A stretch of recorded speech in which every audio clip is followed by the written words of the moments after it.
Bonjour les BizDev, dans cette vidéo je vais vous montrer comment construire un plan de prospection. Ça va être votre stratégie pour être efficace et aller chercher des clients intelligemment. Donc là on va voir trois choses. La première, où aller chercher vos prospects.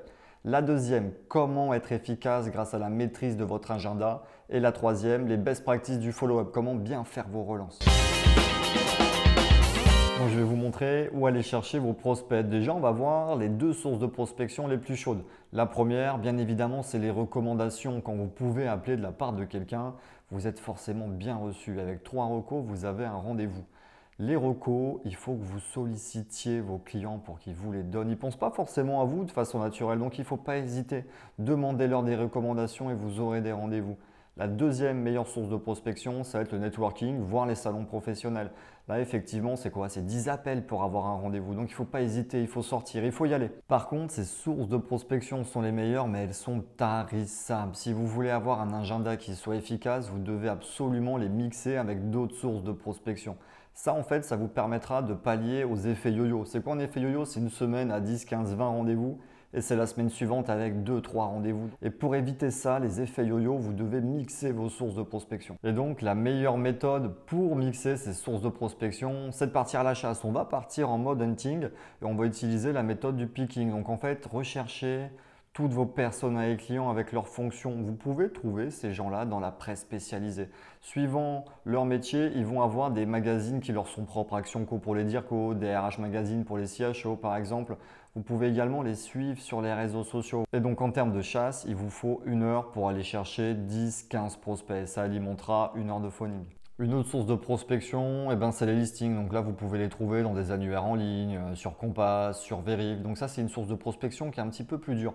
Il ne faut pas hésiter à préchauffer les pistes avec des messages LinkedIn automatiques. On a des logiciels pour ça qui fonctionnent très bien.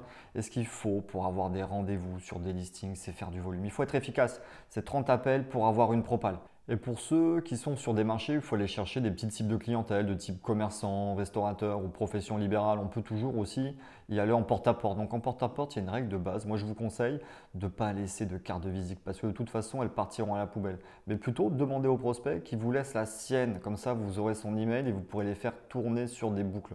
Quand vous faites du porte-à-porte, regardez bien autour de vous les comptoirs. Vous pouvez trouver des publicités des commerçants du quartier. Ça vous servira pour votre phoning parce que vous pourrez faire des pseudo-recommandations. Et bien sûr, il y a une des meilleures sources de prospection, ça va être les leads qu'on va générer avec des scraps, des séquences d'emails ou des contenus en inbound. Mais ça fera l'objet d'une autre vidéo. Donc tout de suite, je vais vous montrer comment être efficace. C'est bien maîtriser votre agenda. Cette méthodologie-là, elle différencie les bons bizdev des excellents bizdev. C'est ce qui fait la différence. Bien maîtriser son agenda, c'est quoi? C'est travailler sur des plages horaires uniformes. Vous devez préparer votre semaine à l'avance. C'est-à-dire que vous devez arriver le lundi et vous savez déjà ce que vous allez faire de 9h30 à 11h, de 11h à 12h30, de 14 à 16. Il faut découper vos tâches et vous donner à chaque fois un objectif. De 9h30 à 11h, je vais aller piquer 20 entreprises. De 11h à midi, je vais faire 1 heure de call call et je vais appeler 25 fiches. Sur telle plage horaire l'après-midi, 14 à 16, là je vais faire toutes mes relances de prospection. Et ça peut être le mercredi, je vais faire mes relances de propal. En fait, l'agenda, c'est le vôtre. En aucun cas, vous devez laisser le prospect décider pour vous.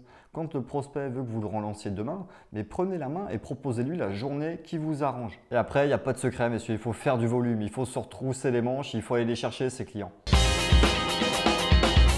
Et donc pour finir, je vais vous montrer la méthode ultime du follow-up, c'est bien maîtriser ses relances.